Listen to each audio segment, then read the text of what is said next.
दोस्तों, आप जानते हैं कि पिछले कुछ दिनों में इलेक्ट्रल बॉन्ड की जानकारी भरपूर तरीके से आई है और सबको जानकारी मिली है कितना इलेक्ट्रल बॉन्ड बेचा गया है और कितना इलेक्ट्रल बॉन्ड खरीदा गया है और कहाँ कहाँ वो बॉन्ड किस पार्टी को दिया गया है।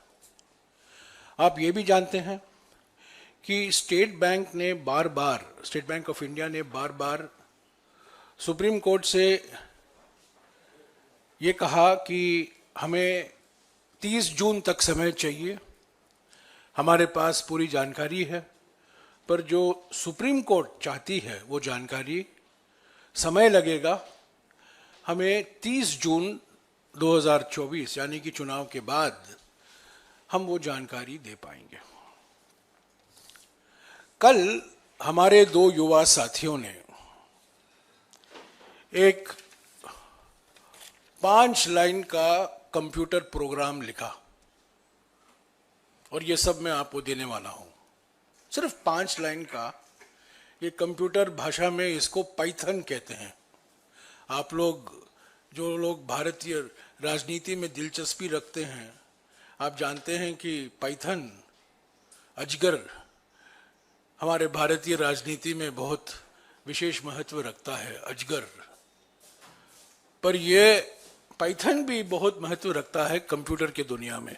ये एक कंप्यूटर भाषा है और हमारे दो युवा साथियों ने ये 5 लाइन का एक कंप्यूटर प्रोग्राम लिखा जिसको कहते हैं कोड, कंप्यूटर कोड लिखा 5 लाइन का, और 15 सेकंड के अंदर जो जानकारी सुप्रीम कोर्ट चाहती थी हमने हासिल की और उसका विस्तृत तरीके से विश्लेषण हमने किया है। उसकी जानकारी मैं आपको देने वाला हूं। पर पहली बात तो यह है कि जो स्टेट बैंक ऑफ इंडिया हमेशा कहकर आ रही थी कि हमें 30 जून 2024 तक समय चाहिए सुप्रीम कोर्ट के आदेश को पालन करने के लिए, हमने 15 सेकंड के अंदर ये जानकारी हासिल की है। तो बिल्कुल साफ है कि मोदी सरकार नहीं चाहती थी कि ये जानकारी अभी निकले, पूरी तरीके से ये जानकारी निकले जो सुप्रीम कोर्ट ने आदेश किया था।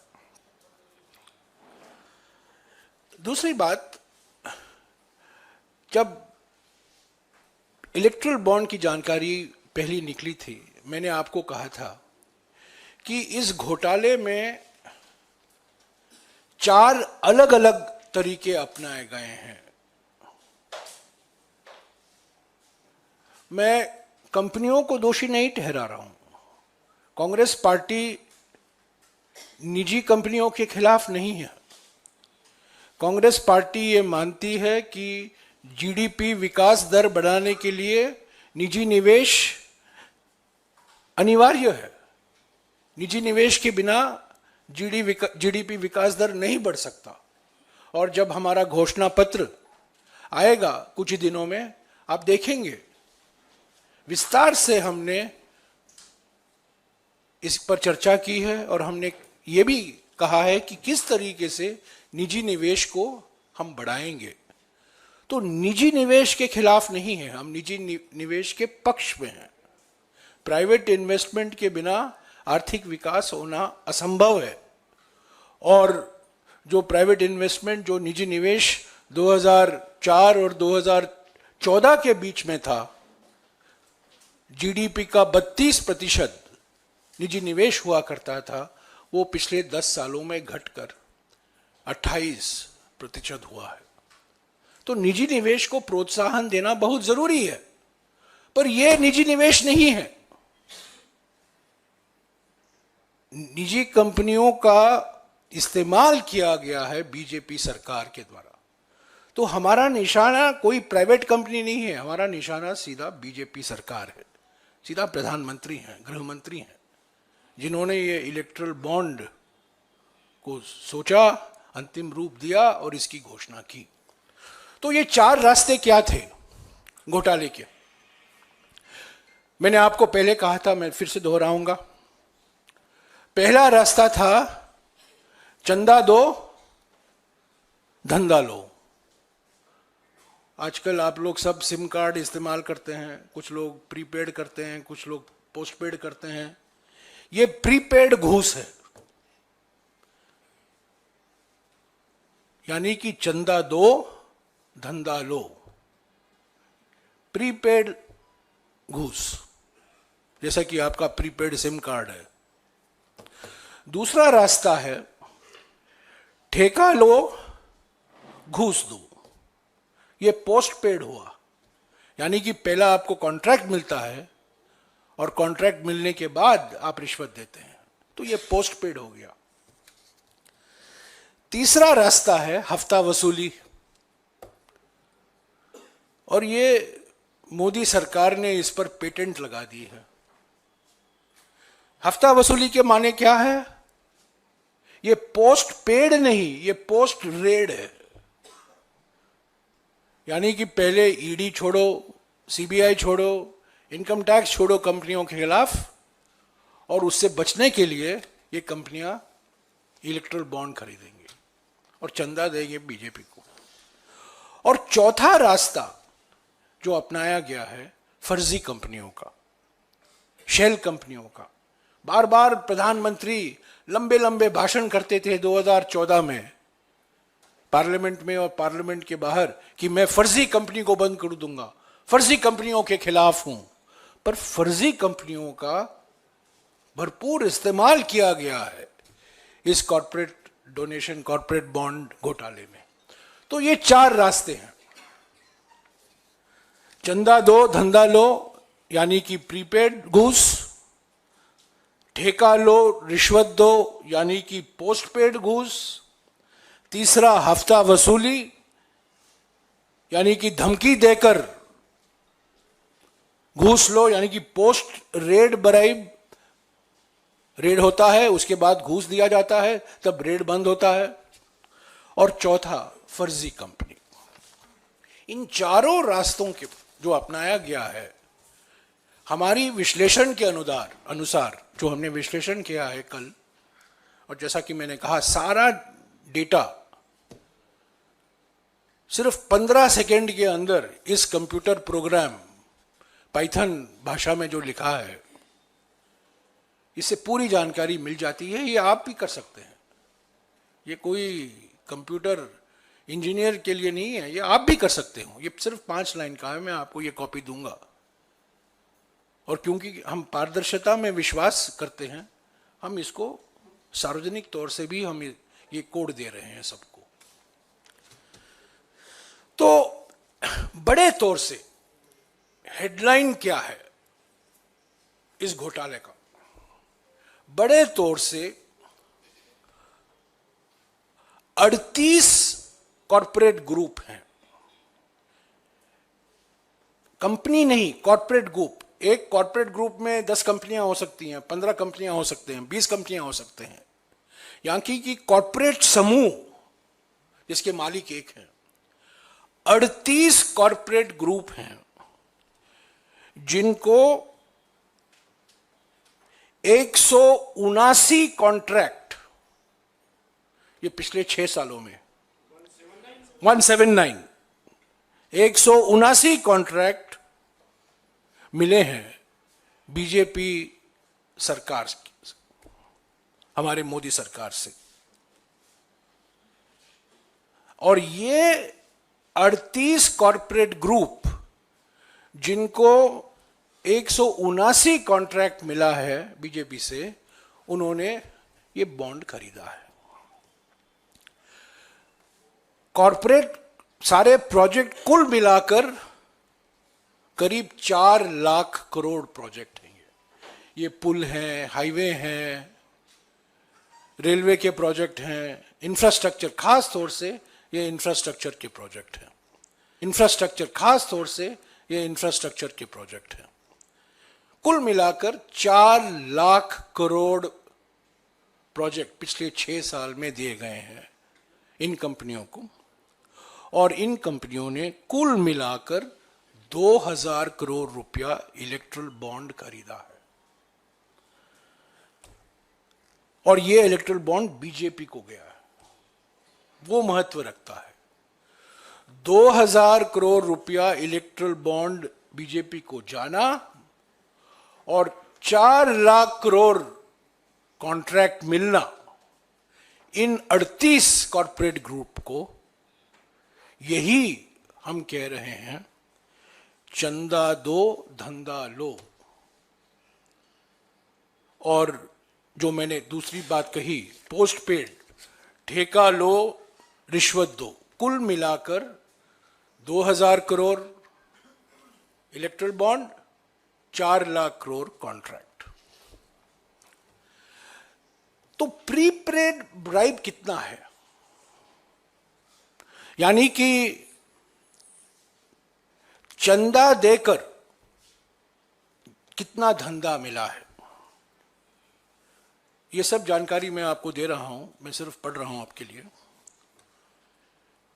करीब 551 करोड़ चंदा दिया गया है बीजेपी को, और उसमें से करीब 1.32 करोड़ लाख करोड़ प्रोजेक्ट मिले हैं 3 महीने के अंदर।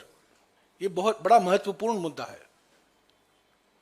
3 महीने के अंदर, यानी कि बॉन्ड खरीदा जाता था, चंदा दिया जाता है, और 3 महीने के अंदर इनको ये प्रोजेक्ट मिलता है। चंदा दो धंधा लो, यानी कि प्रीपेड ब्राइब। और ये है 551 करोड़ बीजेपी को गया है, और 1.32 लाख करोड़ के प्रोजेक्ट मिले हैं 3 महीने के अंदर। दूसरा जो मैंने कहा था, पोस्ट पेड ब्राइब, यानी कि ठेका लेकर पहले कॉन्ट्रैक्ट मिलता है, उसके बाद में घूस दिया जाता है, रिश्वत दिया जाता है। इनमें से 49 ऐसे मिसाल हैं, 49 ऐसे कंपनियां हैं इस डेटाबेस में, जिनको 62,000 करोड़ रुपए के प्रोजेक्ट मिले हैं और करीब 600 करोड़ रुपए का इलेक्ट्रल बॉन्ड खरीदा गया है। हफ्ता वसूली, जैसा कि मैंने कहा, इस पर हमारे प्रधानमंत्री का पेटेंट हो गया है, यानी कंपनियों के खिलाफ ईडी इंक्वायरी शुरू करो, सीबीआई जांच शुरू करो, इनकम टैक्स जांच शुरू करो, और उससे राहत मिलने के लिए ये कंपनियां तंग हो जाती हैं और वो इलेक्ट्रल बॉन्ड खरीदते हैं। तो कितने ऐसे कंपनी हैं? ऐसे 41 कॉरपोरेट ग्रुप हैं, 41 ऐसे समूह हैं, कंपनियों के समूह, जिनके मालिक एक है। कंपनियां अनेक हो सकते हैं, बट 41 ऐसे कॉरपोरेट समूह हैं जिन पर ईडी, सीबीआई और इनकम टैक्स की जांच की शुरुआत की गई है उनके खिलाफ, और रेड शुरुआत के बाद करीब 1,853 करोड़, यानी कि 1900 करोड़ रुपया रेड के बाद दिया गया है चंदा। रेड के बाद बॉन्ड खरीदा गया है और ये बॉन्ड सीधा बीजेपी के खाते में गया है। और चौथा रास्ता, जो फर्जी कंपनी का रास्ता है, जिसके खिलाफ प्रधानमंत्री ने लंबे लंबे भाषण किए थे 2014 और 2015 में, ऐसे 16 फर्जी कंपनी है, 16 फर्जी कंपनियां हैं। माने कौन ये कंपनी है, क्या करते हैं, क्या बनाते हैं, मुनाफा कितना है, कहां से ये मुनाफा आ रहा है, इसकी कोई जानकारी नहीं। ये शेल कंपनी है, फर्जी कंपनी है। और 16 फर्जी कंपनियों ने करीब 419 करोड़ रुपया चंदा बीजेपी को दिया है, फर्जी कंपनियों ने। तो साथियों, संक्षिप्त में मैं यही कहूंगा, ये 4 रास्ते एक मशहूर हिंदी फिल्म हुआ करता था 1970 के दशक में, राजेश खन्ना और मुमताज, आपको याद होगा, दो रास्ते। ये तो चार रास्ते हैं, दो रास्ते नहीं, ये चार रास्ते। हर बात में इन्फ्लेशन बढ़ गया है, रास्तों का भी इन्फ्लेशन हो गया है। दो रास्ते नहीं, चार रास्ते। चंदा दो धंधा लो, रास्ता नंबर 1।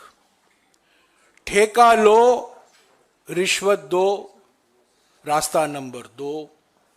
हफ्ता वसूली, रास्ता नंबर 3। फर्जी कंपनी, रास्ता नंबर 4। तो यह है इलेक्ट्रल बॉन्ड घोटाला। हमने हमारे 2019 के घोषणा पत्र में, यह बार बार सवाल किया जाता है कि कांग्रेस पार्टी, क्या इन्होंने विरोध किया था? 2019 के घोषणा पत्र में, ये रहा हमारा 2019 का घोषणा पत्र, और इसमें हमने साफ तरीके से लिखा है कि हम इलेक्टरल बॉन्ड स्कीम को समाप्त करेंगे। ये अप्रैल में निकाला गया था 2019 में, और हमने ये कहा था ये पारदर्शिता बिल्कुल नहीं है, ये सिर्फ सत्तादल पार्टी को, जो पार्टी सत्ता में है उसके लिए फायदेमंद होगा, और हम इलेक्ट्रल बॉन्ड स्कीम को समाप्त करेंगे। ये हमने 2019 में कहा था। तो जो हमने कहा था, और कई लोगों ने कहा था, न केवल कांग्रेस पार्टी ने, सभी लोगों ने कहा था, कई विशेषज्ञों ने भी कहा था कि इसमें पारदर्शिता नहीं है, ये घोटाला साबित होगा, और जो पार्टी सत्ता में है उसको फायदा होगा। वही हुआ है, और इसीलिए सुप्रीम कोर्ट ने इसको गैर कानूनी और संविधान के खिलाफ एक निर्णय लिया है, जो सब आप जानते हैं। अभी सब जानकारी सभी के लिए उपलब्ध है। कोई भी इलेक्शन कमीशन के वेबसाइट जा सकता है। 2 पीडीएफ फाइलें हैं, 2 पीडीएफ फाइल ईसीआई के वेबसाइट eci.gov.in। 2 पीडीएफ फाइल को डाउनलोड कीजिए, और ये 5 लाइन पाइथन, अजगरी भाषा में, पाइथन लैंग्वेज में, ये 5 लाइन का इस्तेमाल कीजिए। ये सब आपको मिल जाएगा, आपके स्मार्टफोन में मिल गया होगा अब तक। और आपको जो कुछ मैंने कहा है वो आपको खुद आप देख सकते हैं। तो ये मैं कोई मेक इन कांग्रेस नहीं है, ये जो जानकारी है, ये सारे के सारी जानकारी ईसीआई के वेबसाइट पर है। हमने थोड़ा समय लिया है, वो समय 15 सेकंड था। एसबीआई चाहती थी और 3 महीने के लिए। तो हमारे युवा साथियों ने एकदम ये प्रोग्राम लिखा, और ये 4 रास्ते जो अपनाए गए हैं इस घोटाले में, इसकी पूरी जानकारी हासिल की है। मैंने जानबूझकर किसी कंपनी का नाम नहीं लिया है, पर अगर आप चाहते हैं मैं कंपनियों का नाम भी आपको दे सकता हूं, क्योंकि कंपनियों के नाम के आधार पर ही ये पूरा लिस्ट तैयार किया गया है।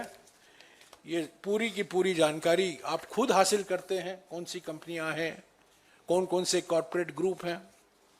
पर मैं यही कहना चाहता हूं कि हम निजी निवेश के खिलाफ नहीं हैं। निजी निवेश होना बहुत जरूरी है, निजी निवेश को प्रोत्साहन देना जरूरी है। पिछले 10 साल में निजी निवेश को धक्का मिला है, और सारे का सारा निजी निवेश इलेक्ट्रल बॉन्ड में जा रहा है, ईडी से बचने के लिए, सीबीआई से बचने के लिए, इनकम टैक्स से बचने के लिए। तो असली निजी निवेश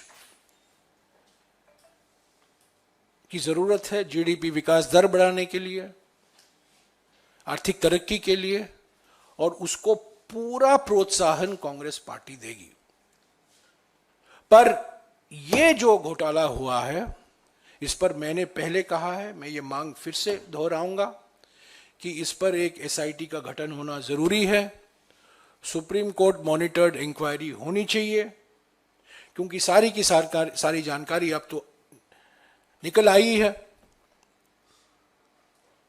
और कोई राज तो नहीं रहा, सब निकल गया है। अभी मैचिंग भी हो सकता है, किसने कब कौन सा बॉन्ड खरीदा और किस पार्टी को गया, वो भी जानकारी मिल गई है।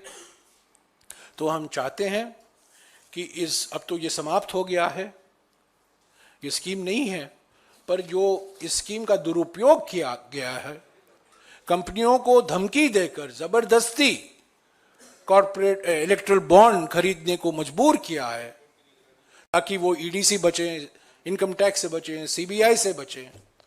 और कई जो मैंने मिसाल आपको गिनाए हैं, ऐसे उदाहरण हैं जहां कॉर्पोरेट बॉन्ड इलेक्ट्रल बॉन्ड खरीदने के 3 महीने के बाद, 3 महीने के अंदर आपको बड़े बड़े इंफ्रास्ट्रक्चर के प्रोजेक्ट मिल जाते हैं। तो ये चंदा धंधा घोटाला है ये, और कुछ नहीं।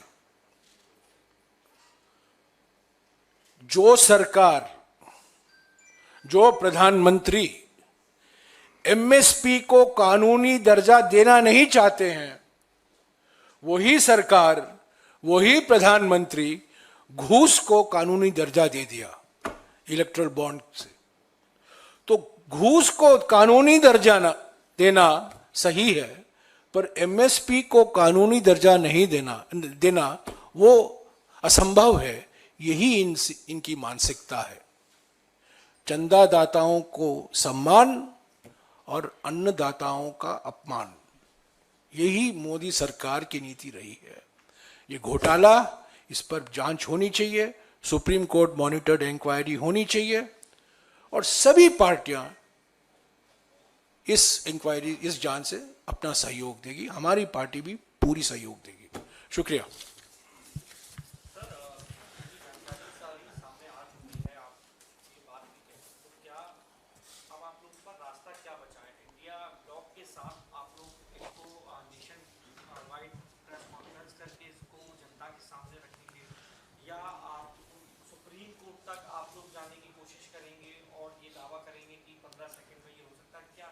अलग अलग हमारे सामने विकल्प हैं। कल से हम कोशिश कर रहे हैं अखबारों में एडवर्टाइजमेंट निकालने की। कल कुछ अखबार, हिंदी के अखबार, कैसे उन्होंने साहसी दिखाई, उन्होंने हमारा एडवर्टाइजमेंट छापा। कई अखबारों ने मना कर दिया। सुपूत क्या है, यह शब्द गलत है, ये सारे के सारे मैसेज मेरे व्हाट्सएप में है।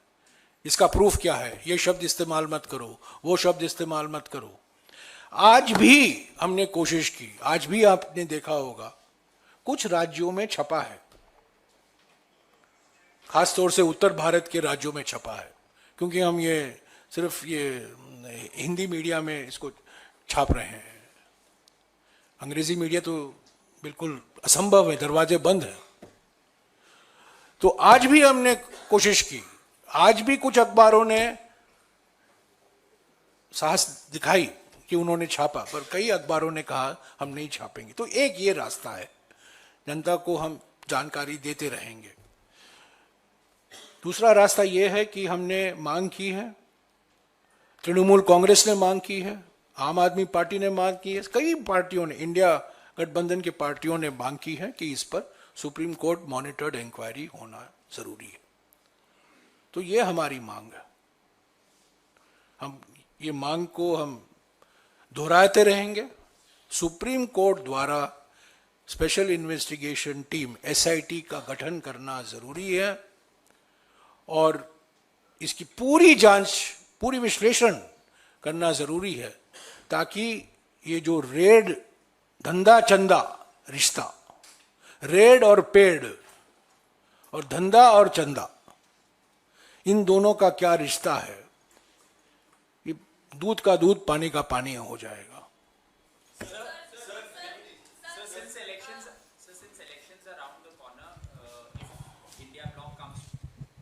Since elections are around the corner, if India bloc comes to power, When will it you, comes to power. When it comes to when power. it comes to power, will you get this investigated? Because you're saying that this is a scam. 100%.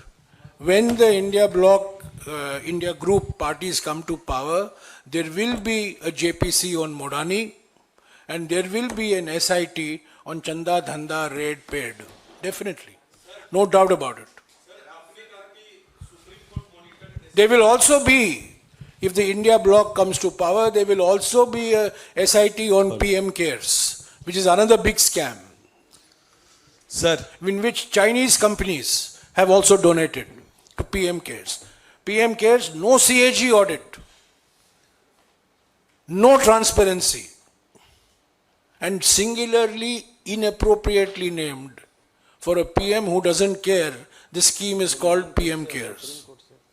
Sir आपने कहा कि ये SIT की जांच हो, supreme court monitored, ये इसके किनकी अध्यक्षता में, फॉर्मर जज जो रिटायर्ड हो चुके या सुप्रीम कोर्ट के चीफ सिटिंग जस्टिस जज? जो उचित समझे वो करें, सिटिंग या अवकाश प्राप्त, वो जो उचित समझे, पर ये सुप्रीम कोर्ट मॉनिटर्ड इंक्वायरी होनी चाहिए, स्पेशल इन्वेस्टिगेशन टीम का गठन होना चाहिए और सुप्रीम कोर्ट के द्वारा ये पूरी जांच होनी चाहिए, क्योंकि ये सरकार ही इसमें शामिल है, मोदी सरकार ही शामिल है, ये सरकार की कोई जांच नहीं कर सकती। और संवैधानिक संस्थाएं इतने कमजोर हो गए हैं कि हमारा विश्वास संवैधानिक संस्थाओं में इतना नहीं रहा है। सीएजी मिसाल के तौर से। हाँ जी, नियामक। They have also alleged that Sharat Chandra Reddy has also given donations to the BJP, who is also accused in the excise policy scam, and they have also said that even the BJP president should also be arrested. No, the person who has turned approver in the liquor case has bought an electoral bond, and he got away scot-free after that. There are many such examples. There are many such examples of people who have been subject to raids, who have bought the bonds, and who have then got raid mukti. They've got free of EDI and CBI and income tax and so on. So, the Supreme Court monitored inquiry will bring out all these facts and details. But do you also demand the same, what they are saying, that BJP president should also be arrested for the same? Well, the person responsible for this is the Prime Minister. The person responsible directly the finance is the Prime Minister. How was the electoral bond scheme bought in the first place? It came via a money bill. We had objected at that point of time. I had objected. There is a petition of mine pending in the Supreme Court. The present Chief Justice of India, in the Aadhaar matter, said that the use of the money bill route to pass bills like the Aadhaar bill is a fraud on the Constitution. This is the word that the current Chief Justice has used. And there is a 7-judge bench of the Supreme Court that is going to hear my petition on the misuse of the money bill. The money bill route has been used time and again by this government to get such bills passed, which have been declared unconstitutional. To get such acts passed, which have been declared as unconstitutional. हाँ जी। जयराम जी, जब तक ये जानकारी public domain में नहीं थी, आप लोग लगातार ये बात कह रहे थे कि जानकारी मिलेगी तो पता चलेगा किस कंपनी, किस कॉर्पोरेट हाउस ने किस पार्टी को कितना दिया। अब जानकारी आपके सामने आपके रखी हुई है, बावजूद इसके आप उन कंपनियों की बात नहीं कर रहे हैं और बार बार ये कह रहे हैं निजी कंपनी के खिलाफ नहीं है। इसी पोडियम से राहुल गांधी ने भी कहा था कि वो मोनोपोलिज्म के खिलाफ है, प्राइवेट कंपनी या कॉर्पोरेट हाउस के खिलाफ नहीं है। क्या वजह है कि अब जानकारी सार्वजनिक और आपके पास होने के बावजूद आपके नेता बार बार एक कॉर्पोरेट हाउस का जिक्र करते हैं, बताते हैं कि हर चीज उसको मिल जाता है, तो अब आप लोग क्यों नहीं उन कंपनियों को इस पोडियम से एक्सपोज कर रहे हैं? हम 100 सवाल पूछे हैं उस कंपनी से, प्रधानमंत्री से। उनके तो कर्ता दाता तो प्रधानमंत्री हैं। मैंने कहा ना, अभी आपने सुना नहीं, मैं कहा, मैंने इनके सवाल के जवाब में मैंने कहा कि इंडिया ब्लॉक पहला निर्णय होगा मोडानी में जेपीसी होगा। मैंने कहा है इनको, मैंने बार बार कहा है, उससे हम पीछे नहीं हटेंगे। और मुडानी का नाम कैसे नहीं है इसमें, ये बताइए। ये सवाल ये मैं बता रहा हूं क्यों, मैं बताता हूं क्यों मुडानी का नाम नहीं है। मुडानी का नाम इसलिए नहीं है क्योंकि जो इन हाउस कंपनी है उससे तो आप जबरदस्ती नहीं है, तो वो तो आता रहता है, गंगा बहती रहती है। और थैंक यू।